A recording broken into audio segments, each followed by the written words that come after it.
Heard stories about the state welfare cuts and how they're affecting families. But in Clare County, a group of people are looking at those cuts as a challenge rather than a defeat. The former general assistance recipients meet every Thursday in Harrison at a place they call the Hard Times Cafe. The group uses the time to plan for a future without welfare. They trade out work and plan fundraisers.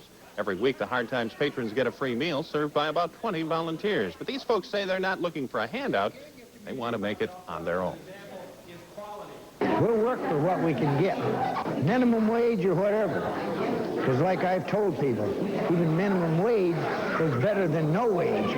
I think that any change is hard, but I think that these people are capable of, eventually changing their lives. The Hard Times Cafe meets every Thursday night at the St. Athanasius Church in Harrison. Right now, they're looking for donations and volunteers. They say they'd like to make this program a model for the state. I say. You're watching WWTV and WWUP-TV, Northern Michigan's news leader. And now, live from TV 9 and 10, this is the 6 o'clock news with Greg McKinney, Kathy King, meteorologist Bill Spencer, Larry Figursky with sports, and the TV 9 and 10 news team.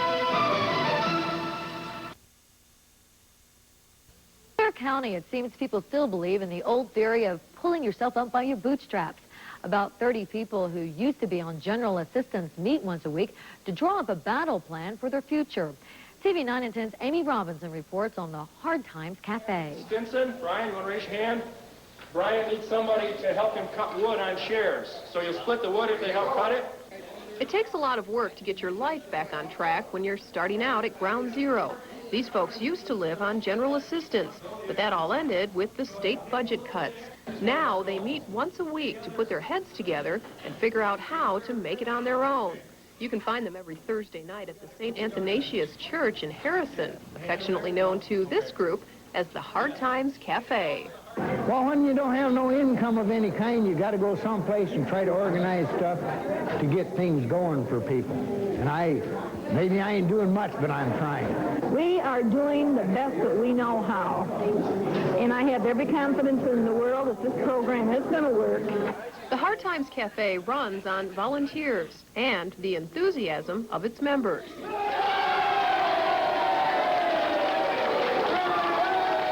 Every week, they give themselves a standing ovation and then get down to business. I just want to go over real quickly the Hard Times Yellow Pages, what we got for today. Hard Times patrons can offer each other jobs, plan community service, and earn Hard Times dollars. Those dollars are actually check marks in a column. They're used to buy the necessities of life. The Hard Times Cafe has its own store now, but they're hoping to build a network of gas stations, stores, and even landlords who will take Hard Times dollars and turn them in for cash. Hard Times organizers say the need is great. Yeah, there are a number of people who have lost assistance who have been paying for homes for quite a few years and are facing foreclosures. So one of our immediate concerns is to give them an opportunity to earn enough Hard Times dollars so we can give them a voucher to save their house. The Hard Times Cafe started 2 months ago, and already they're talking about expanding. They want to turn this into a model program in hopes that other communities will follow suit. The Hard Times patrons are the first to tell you they're not looking for a handout, just a helping hand, so they can help themselves. In Harrison, I'm Amy Robinson for TV 9 and 10, the news leader. And to get more information on the Hard Times Cafe, you can call the Clare County Department of Social Services or the Clare County Catholic Family Services. Well, by the Workaday World. We first introduced you to the Hard Times Cafe previously, but tonight Amy Robinson gives us an update on these former welfare recipients, many of whom have found jobs. Junior Gruno's work crew covers more ground before 9 a.m. than most people do all day. At the same time, Roxy Kircher and friends are learning the fine art of weaving. These are patrons of what's called the Hard Times Cafe. Back in November, they were just getting organized and making plans for improving their lives and finding work. Today, they're well on their way, working wherever they can, earning money and skills, and having fun doing it. Boy, you get a lot of sweat. But it makes you feel good to get out with other people and work, you know, and enjoy each other's company, a lot of it. You know, it's not do it yourself for yourself. It's do it, you know, with others and work together to get something accomplished. The Hard Times patrons are working for more than just money. When they started these community service projects, they were making about 45 cents an hour. That's increased a bit, but still the pay is less than $2 an hour. Hard Time organizers say even with the low wages, patrons still do a great job. The theory is work is as important as income. I think that proves that when people are given the opportunity to be responsible for themselves and they're given the opportunity to be productive, that they'll follow through with that, and that working helps people feel good. I think it's a program where they don't have to do it, they want to do it. And I think they, you know, they want to show that they do have skills and they can do something, and it makes them feel better about themselves. So far, about 20 Hard Times patrons have found permanent jobs through work with the Hard Times Cafe. Right now, organizers are looking for people who will hire the patrons to do odd jobs, and they're looking for more donations. Officials say Hard Times patrons may never get rich through their work with the group, but they should be able to make a living. In Clare County, I'm Amy Robinson for TV 9 and 10, the news leader. Thank you.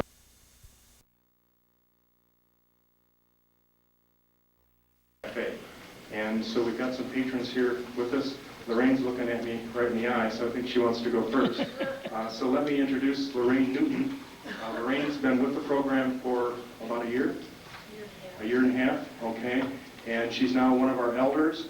And if you could, I'd like a picture of you from a year and a half ago when you came in so you could compare to her now, because she was kind of in herself and hesitant, and now she's right out there, and I'm going to probably have to interrupt her to get the microphone back. So. Okay. I have a problem talking too much. I put people in dazes with what I like to say.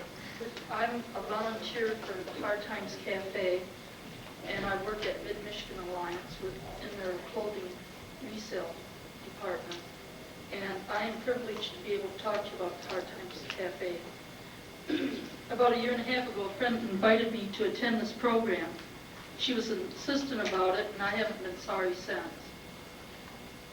It has increased my love for my country, because I'm not just getting a handout from DSS, I am helping the community back. And I am very grateful to be able to do it. It has given me my self-esteem, and that means a lot. If you take something away from someone, and you don't, excuse me, and there's nothing back,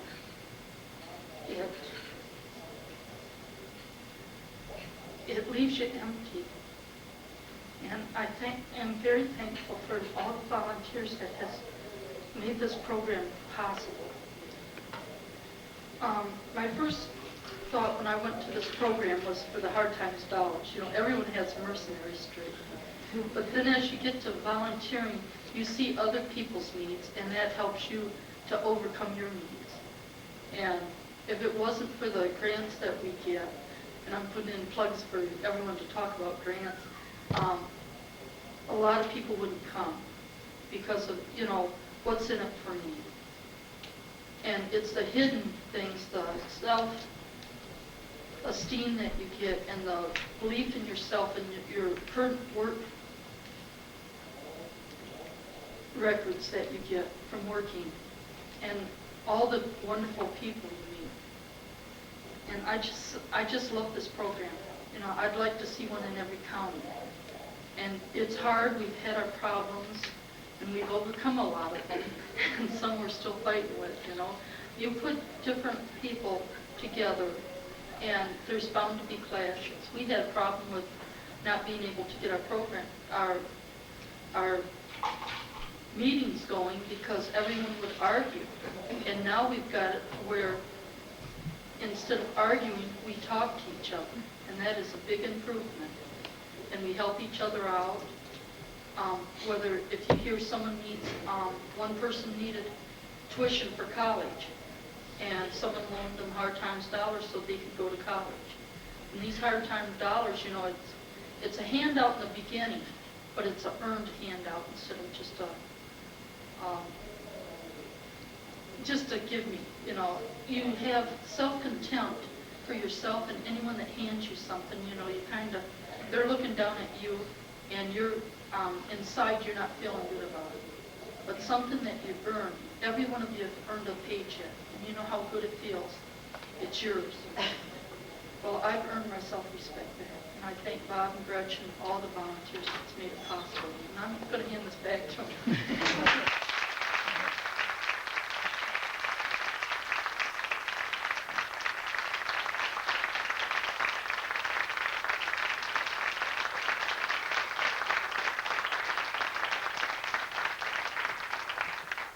You'll look at me next, so he's... Now, Earl's not going to look at me because he knows. Gail is also an elder of the Hard Times Cafe. He's been with us pretty close to the beginning. He was real close. Actually, I talked to his landlord a number of times, real close to losing his house when he first came. He lived there a number of years, and he was up for foreclosure.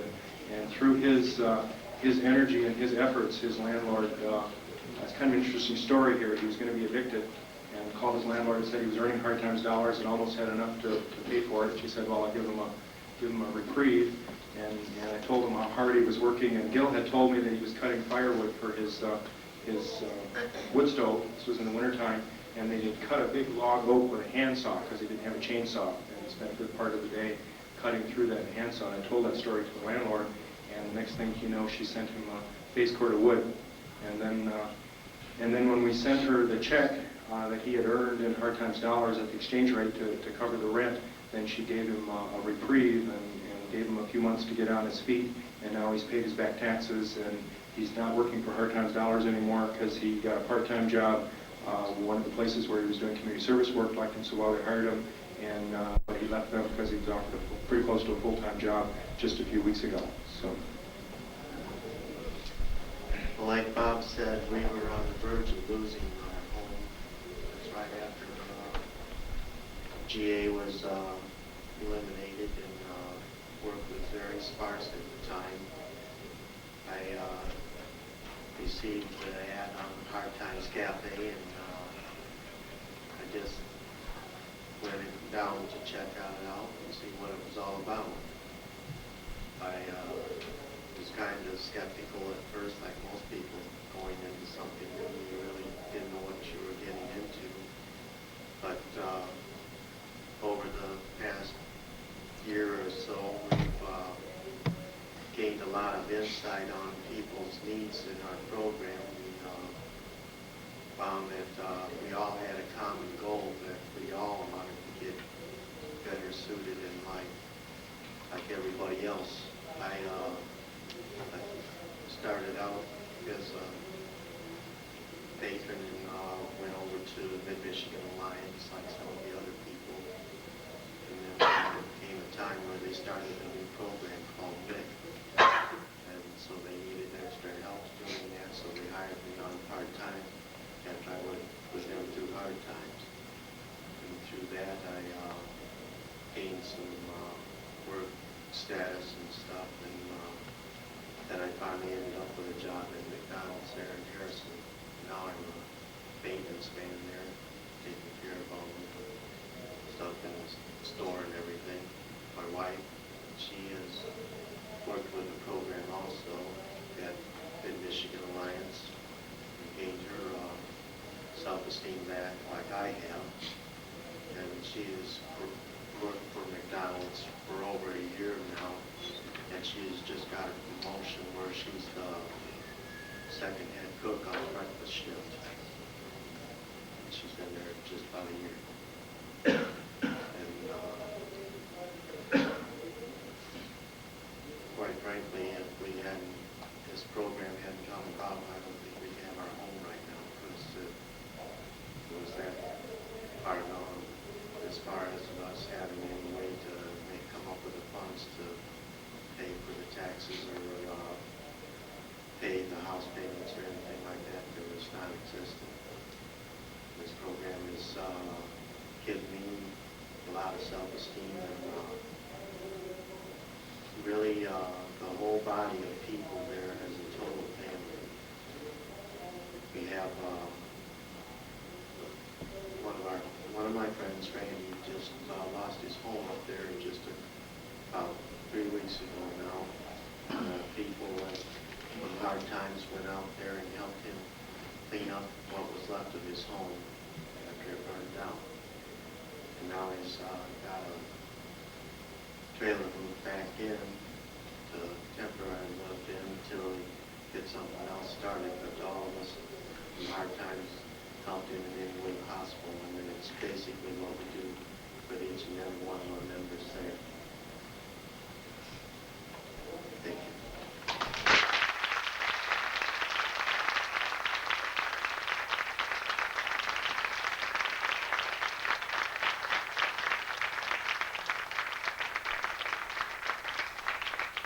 As you can see, Gil is soft-spoken, but he's the person we turn to in our elders meeting when we're stuck.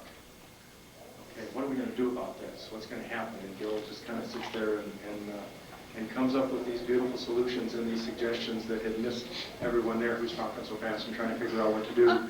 Gil's taken it all in and has a solution. Particularly some of the times we've had to deal with difficult behavior of patrons and something like that. He's demonstrated a compassion that I, as a psychologist for 17 years, envy, and a sense of what's possible and what's real and what people need. I've learned a lot from Gil and really appreciate him being part of the program. Earl just glanced at me and glanced away, but caught you. So next, Earl Bellows was at our second meeting. He missed the first one, and he's been a pretty regular. Oh, you were at the first one? Okay. He's been with us from the very beginning. And he's also one of our elders. And I'll turn the mic over and let you tell him yourself. Thank you, Robert. They've got a worksheet they're going to pass out amongst you.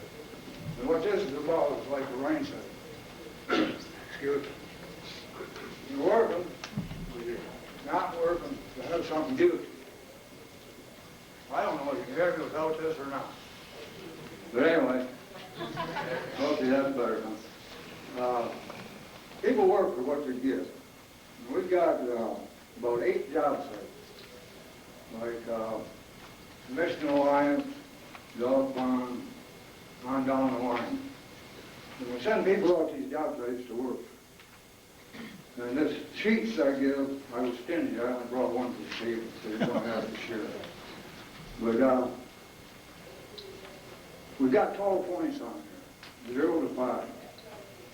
Your work site coordinator gives you qualification. So when you come in, you can make up to 6 hours more. That's turned into what Bob calls our hard times hours. But when you go to give, you don't necessarily get it back. Because when we get a voucher, if we make money from the yard sale, that goes into our money. So you might get it back at a ratio of 5 to 1. So they're $100 for the 500 you made. But that way, we keep some money to work with. So we aren't broke all the time. But anyway, as I was saying, to get back to this work voucher, it shows down there how it's got your different classes and the different things, which each one of you can read. I won't go through them all, because I'd be here the rest of the day, and I know Bob wants to get back on the phone. But you don't have to end up with all 5. Otherwise, you can end up with us with appearance, the kind of work.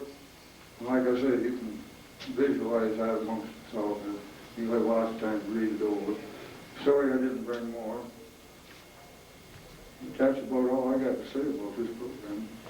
Except, one other thing I will say. I'm proud of everybody. If somebody needs something, people will give them out of their own account money to help them out. Not alone, give them. So that's important. People do share and care.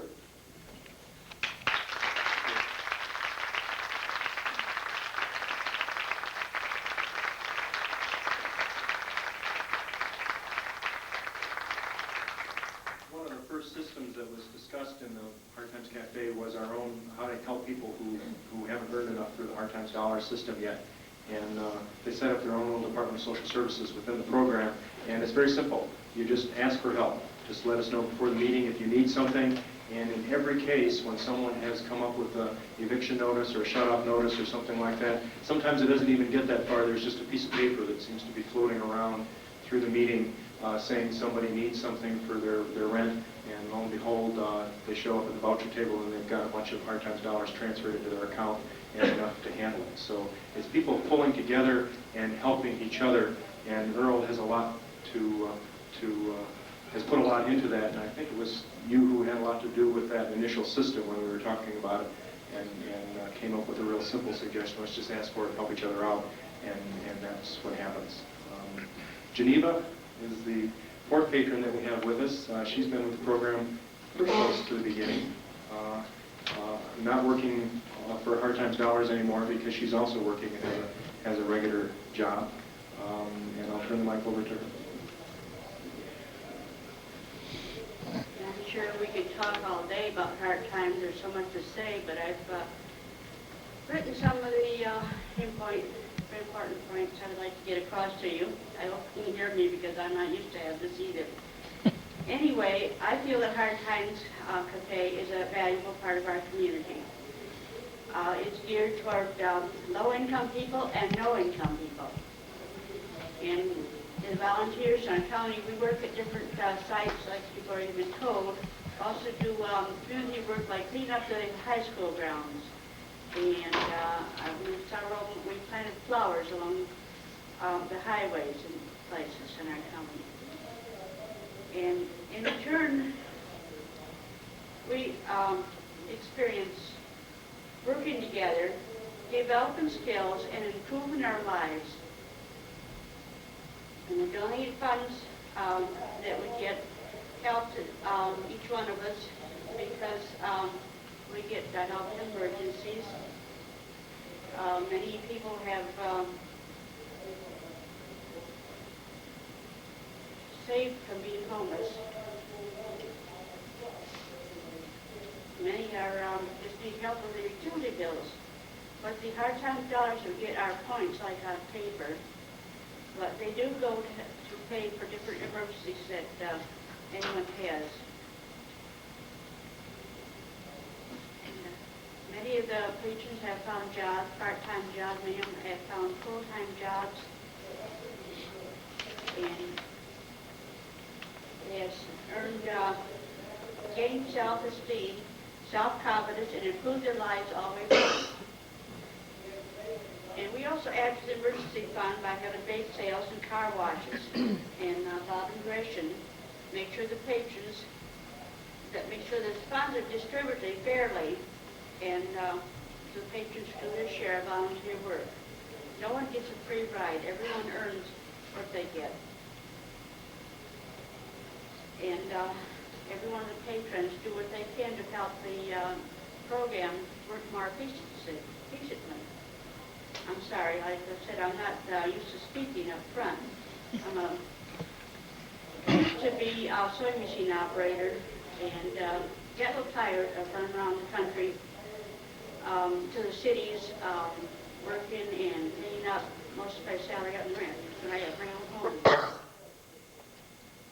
So anyway, I come back home from one of these junks. Decided I'd rather get home.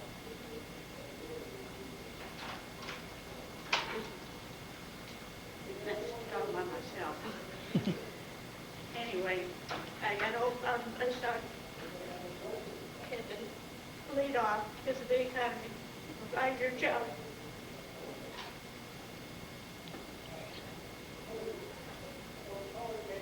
So, anyway, I had to start over and find something I could do in a town where the jobs are very scarce.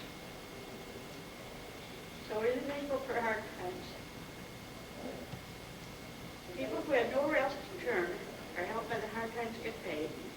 They are shown how to help themselves and to help each other. And I want to tell you that every county should have a Hard Times Cafe. And anyone who's blind, who wants to learn about Hard Times Cafe from here, are welcome to come to the meetings and serve. We make it work.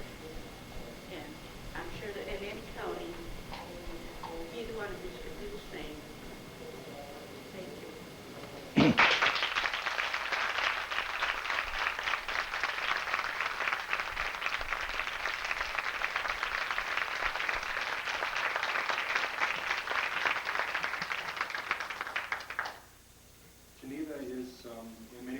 spiritual leader, particularly in times of conflict and when there's been some emotional kinds of stress and things like that. Geneva has stood up at the meetings more than once and just opened her heart, and it came out through her mouth and gave us a sense of what life was about and what was important to us, and we got our feet on the ground and what was important to her. So she's been a real valuable member of the program, and appreciate your comments. Let me just...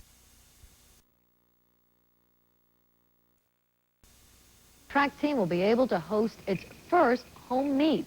That's because members of the community have worked to build a new track facility, and now patrons of the Hard Times Cafe are also pitching in. TV 9 and 10's Annette Hanovich has the story.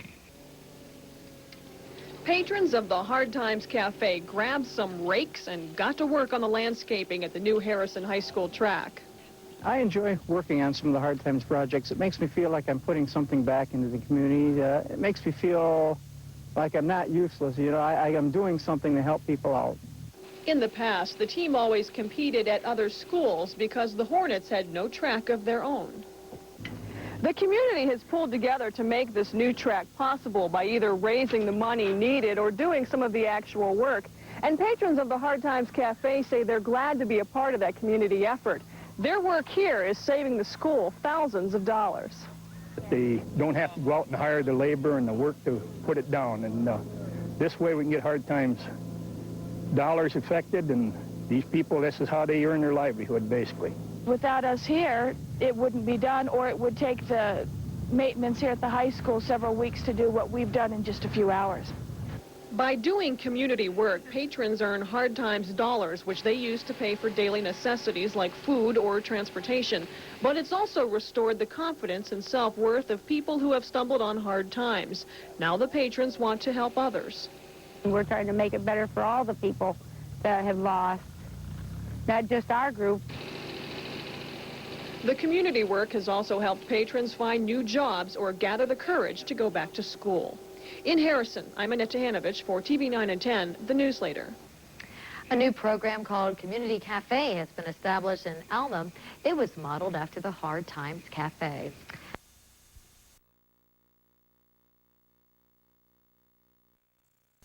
Back to our show this morning. If you live in the Harrison area, perhaps you've heard of the Hard Times Cafe. Our guests this morning are from there and are here to explain what their work is all about, and I'd like you to help me in welcoming them. To the far left is Bob Van Oosterhout, who's the founder, and he's a therapist, psychologist with Catholic Family Service. In the middle is Carol Prates.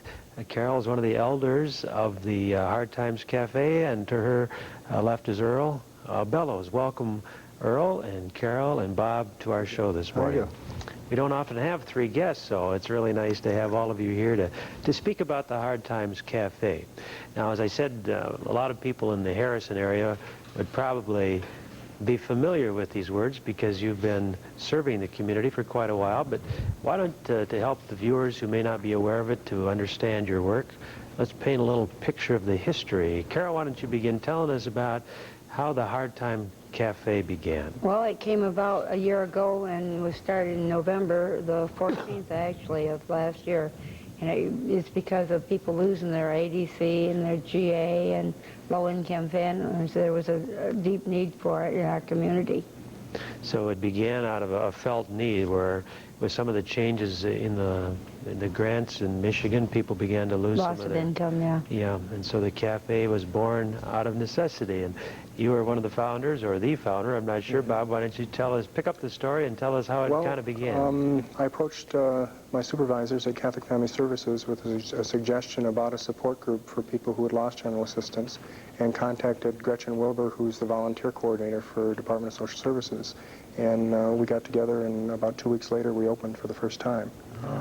The basic idea was to bring people together so that they could work together to help each other and themselves. And do you have a specific office location? Or how do you... No, we meet at St. Athanasius Catholic Church. They've given us the space one afternoon a week.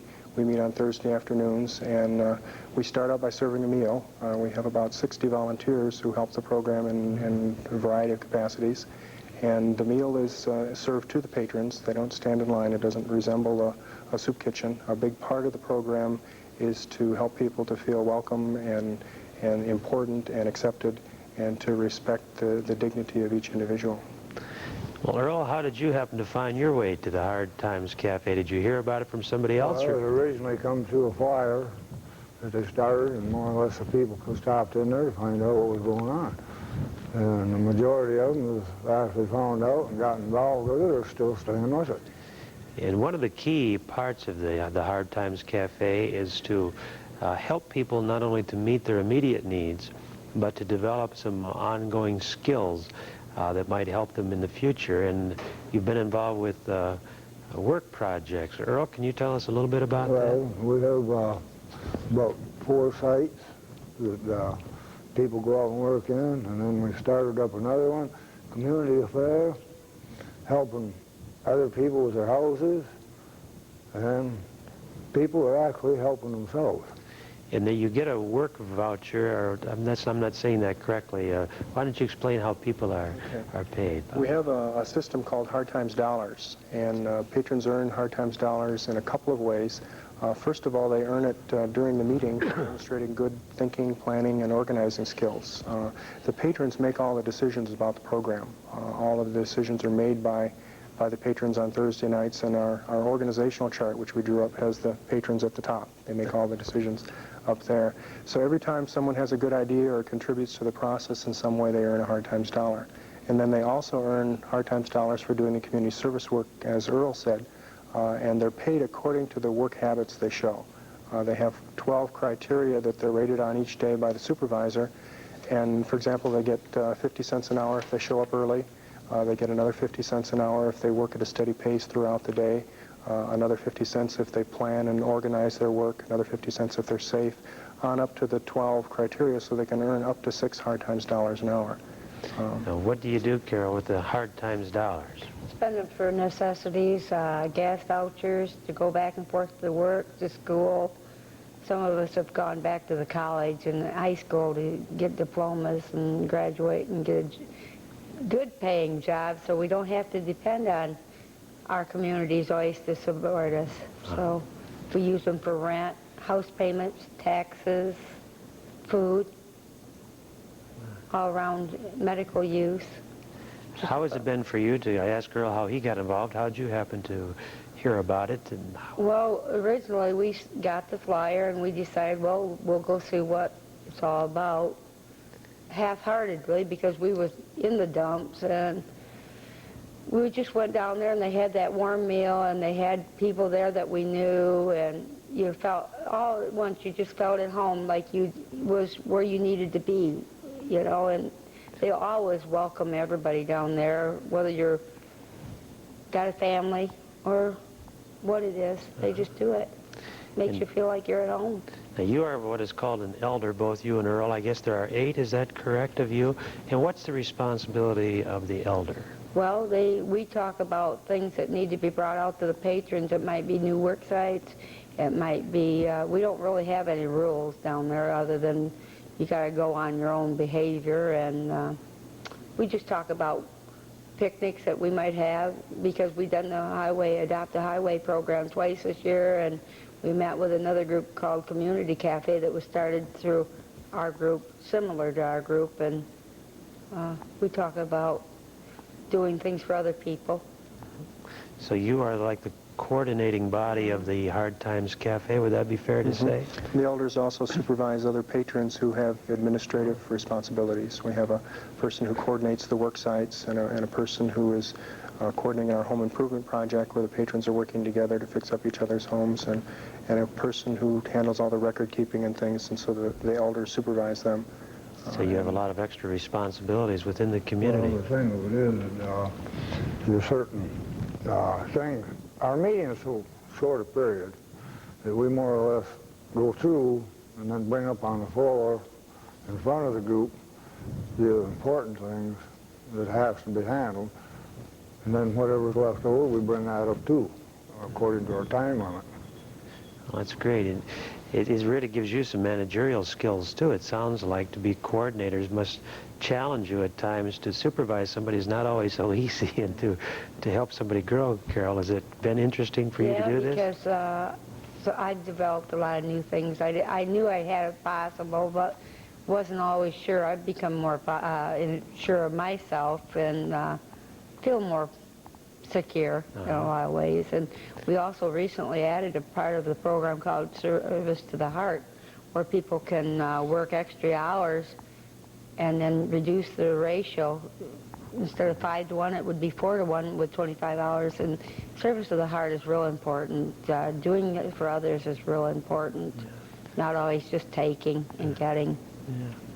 Well, we're going to take a break here and come back and talk more with you, because there's a lot more information and your thoughts and ideas we'd like to share. But we're going to take this break, and we'll be right back with our guests right after this message.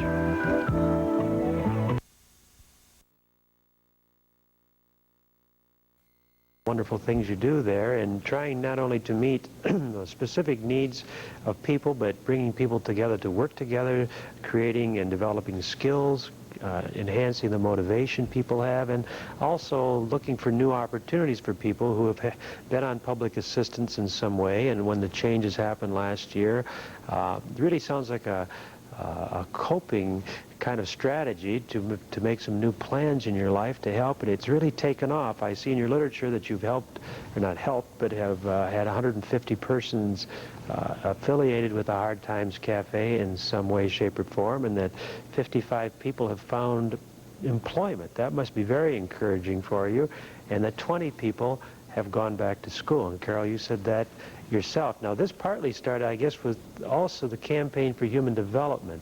Also provided some seed money for this, is that true? Yes, well, we started last November, and we applied for a grant with them just this past summer, and the grant was approved, and we received that October 1st of this year.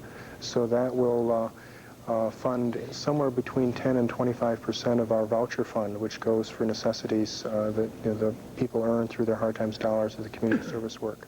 We have an exchange rate from Hard Times dollars to U.S. dollars because our income varies depending on the donations from the community and from grants. So that has stabilized that and helped us to... How would someone, maybe they're watching and would have more questions about either how to be involved with you in the local area, or just questions of how you set it up, maybe they'd like to try this in their community or something like that, whom should they contact, and how do you do that? Go ahead, Earl. I was going to say the best thing I do is just stop up there any Thursday night. At St. Athanasius Parish. Have a good meal. And meet the people, huh? There's somebody would be willing and glad to talk with them, and then they could go through the whole program. Okay.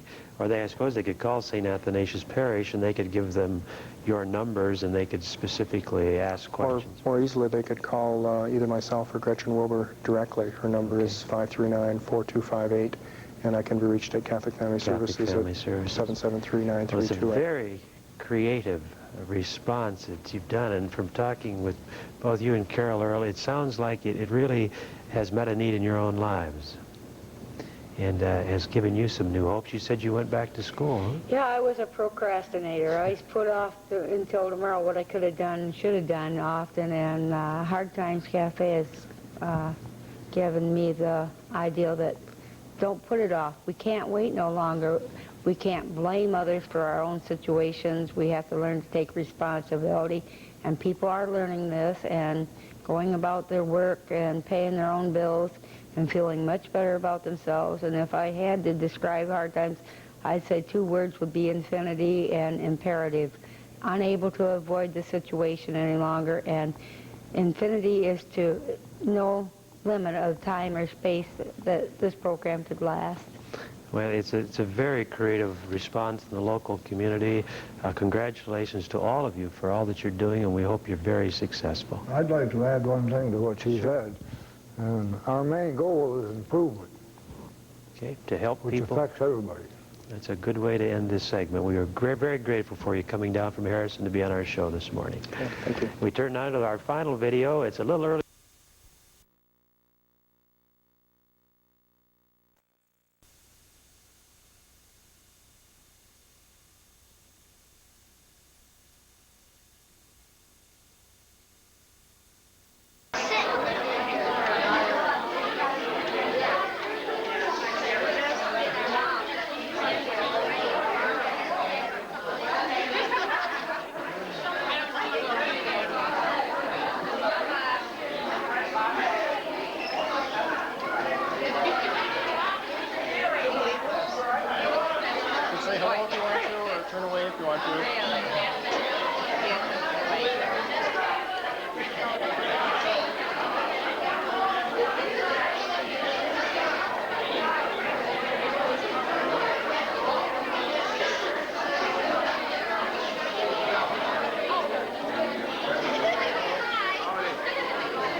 Can I have a date with your daughter? No, I don't know. I'm asking, you know. Somebody said his daughter was here. My daughter's 2 years old. 2 years old. Mine's only 30, so. Shelly, I need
Okay, welcome to the Hard Times Cafe second anniversary.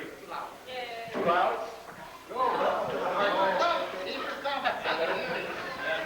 Okay. I have a question. We ask this question at every meeting, and I hope someone gets the right answer. Who has a birthday tonight? Hard times. Who said that? I don't know. Does Betty Somerville have a birthday too? She's not here. We'll get her next week. How about a happy birthday to Hard Times? Okay? Okay, who's going to lead it? Gretchen?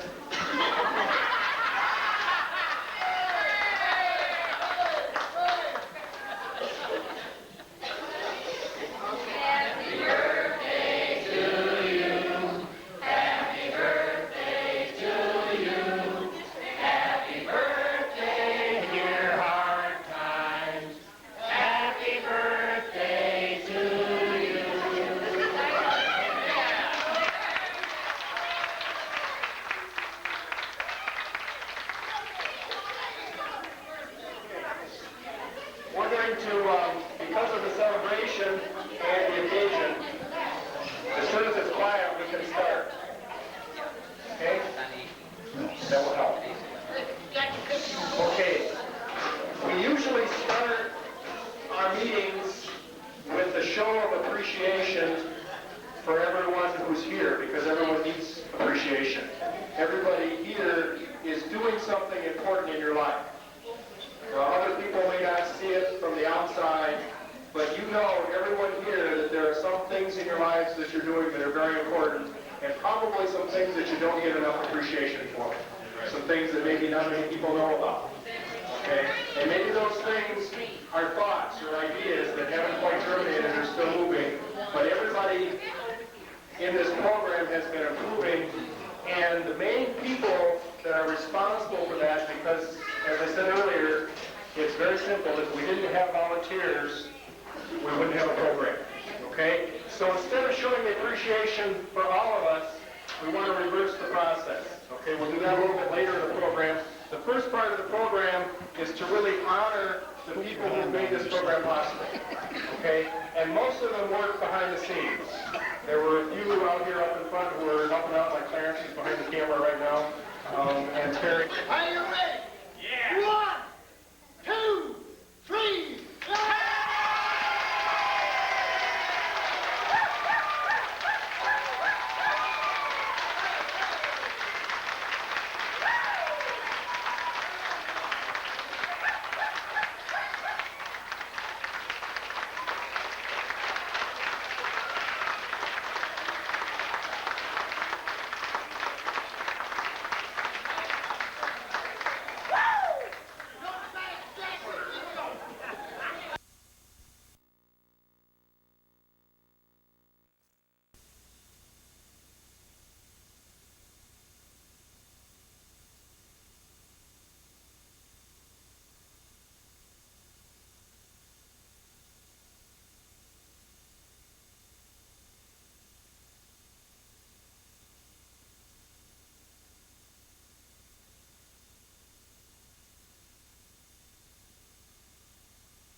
Oh, this way.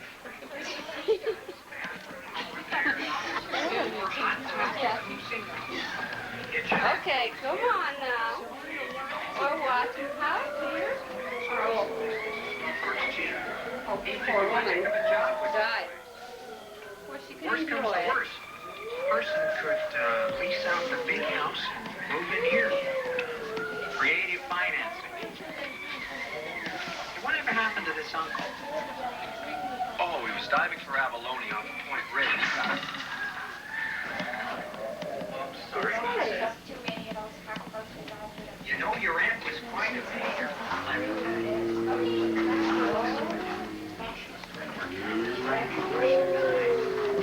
Mommy, come out.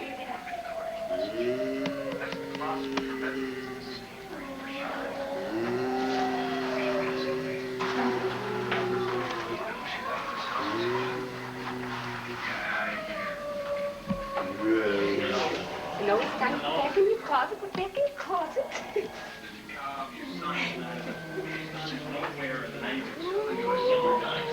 As Uncle Seth doesn't like to move too much.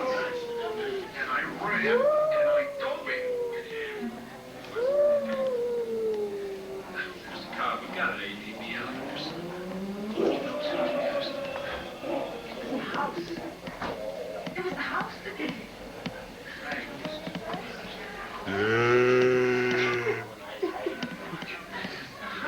Did you?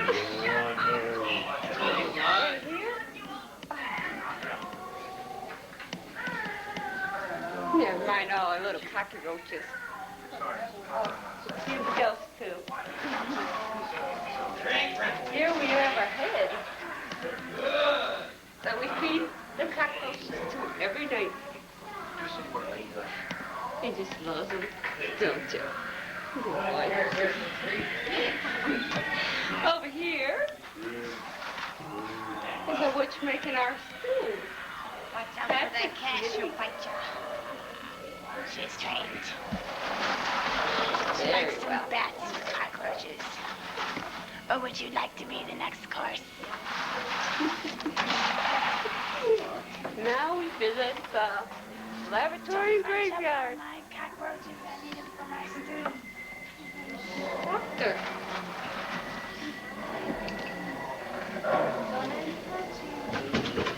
Okay.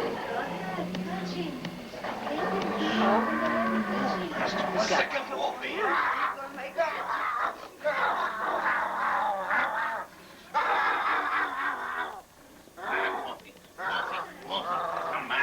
Come back, Wolfie. Wolfie, down boy. Here, eat your supper, Wolfie.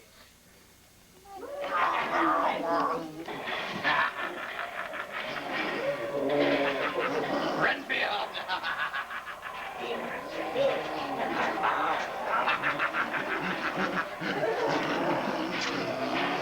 Good, Wolfie.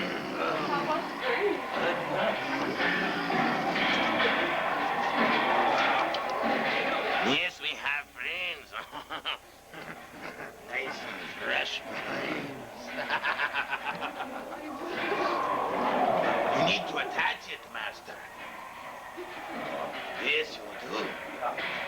But how, Renfield? How? I don't know, master. You have friends. This is our graveyard. All ours. Yes, we're all river. Come with me. I got a smart ride over here. Just waiting for you.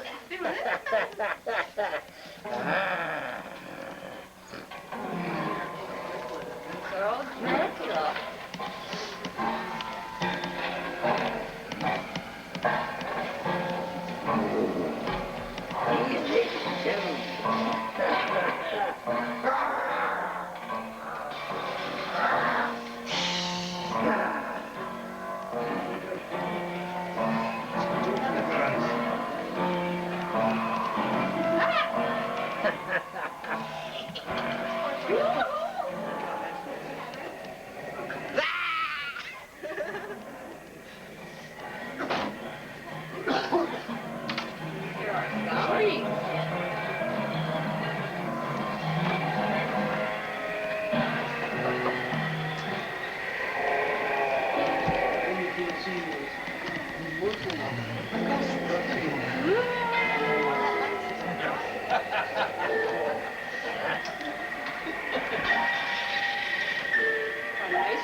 Now we can go out.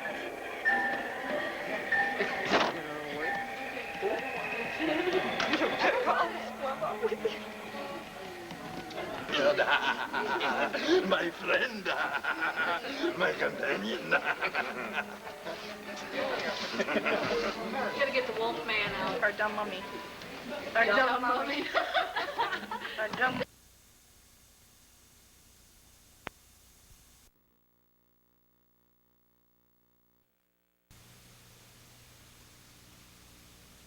A poor person like me, or low income, instead of using poor all the time, we're not poor in spirit, we're just poor, we just don't have worldly goods. But if you don't have money, you're at a disadvantage because other people look down on you, and they don't want you around them. I don't know if they're afraid it'll rub off on them or what it is, but they shun you, they think they're better than you, and sometimes it's hard for people to know that you hurt and you cry and you have feelings just like they do, and they think you don't.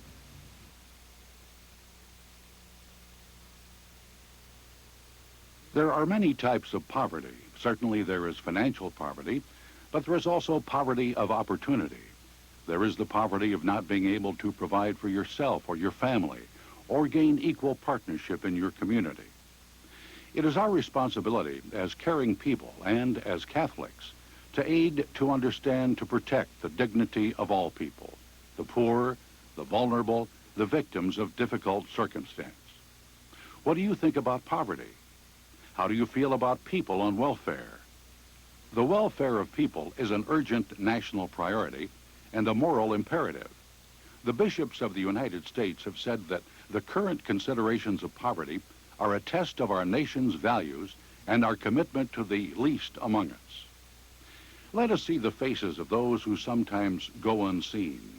Let us hear the voices of those who are rarely heard. They come from all across our state. They are our neighbors, part of our human family. They are success stories, people who have escaped the welfare cycle because they've had the vision to dream, the determination to work, and the courage to rise above their difficult lots in life. But they weren't alone. They had partners, and each played a significant role to achieve a future with hope. Melissa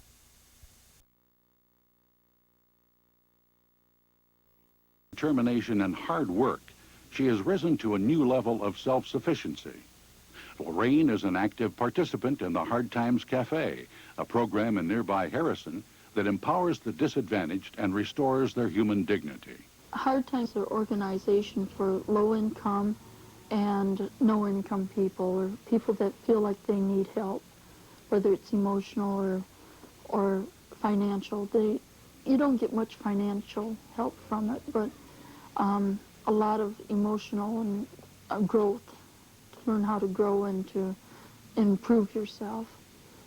And it's in Harrison, Michigan, and it meets on Thursday nights. It's a pretty good program. I like it, and I've been going for about 3 years now.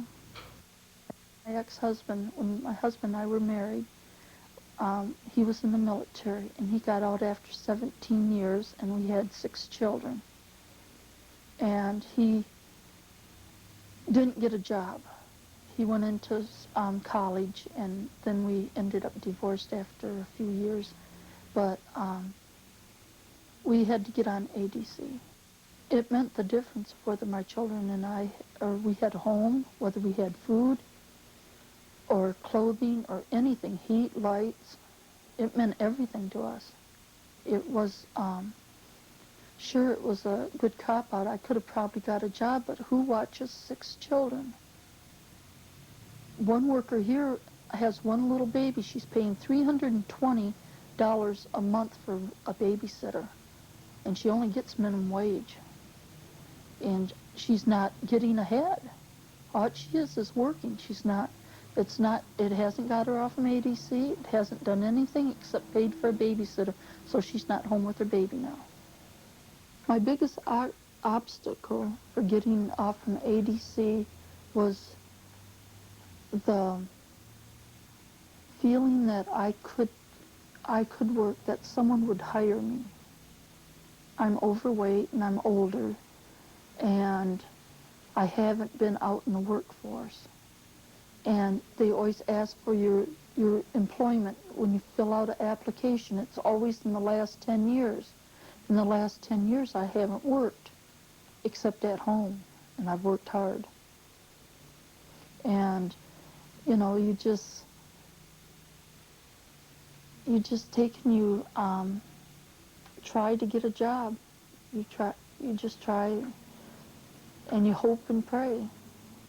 Before I had the use of my ex-husband's car, I would get up at 4 or 5 o'clock in the morning and kiss the children goodbye by the time I got ready for work, and I'd call up the transit bus, and I'd get on the bus at 5:45 in the morning or 6 o'clock and get over here at 7 and stand outside for an hour waiting for the building to open up. And if it was cold, it was cold. And I did it rain or shine. I feel like I'm a whole person now. I have a job and I'm doing what I should do. I push myself as far as I can, but that's all I can do. I do what I can. When I can't, I go home and come back the next day and start over again. It's just get up and get going again. I volunteered to work at Mid-Michigan Alliance through Hard Times Cafe. And I worked here for 2 years, and then I was going to leave to apply for jobs other places because I was, my situation was changing at home. And I made a mention to my supervisor here that I had to apply for a job, and she says, well, just wait a day. She says, don't do anything yet. And she went and talked to the executive director of Mid-Michigan Alliance, and they made a position for me that was never open before. This position here was made special for me, just by working, just by getting out in the community. So I feel like I'm great. Our society is best when it reaches out to those in need, when it affirms the dignity and importance of every human being, when it supports those least among us who cannot support themselves, and when, as we have seen, it holds out a hand to share responsibility with those who can help themselves. These stories offer us a unique opportunity to view poverty through the lens of the Church's social teaching, the support of human dignity, and our connection to the health of the community, the importance of the family and the value of work, being attentive to the needs of the poor, the promotion for the common good, the call to be partners in society, solidarity in the effort to promote justice and human development. For surely I know the plans I have for you, says the Lord, plans for your welfare and not for harm, to give you a future with hope. Who will speak for the poor and the broken? Who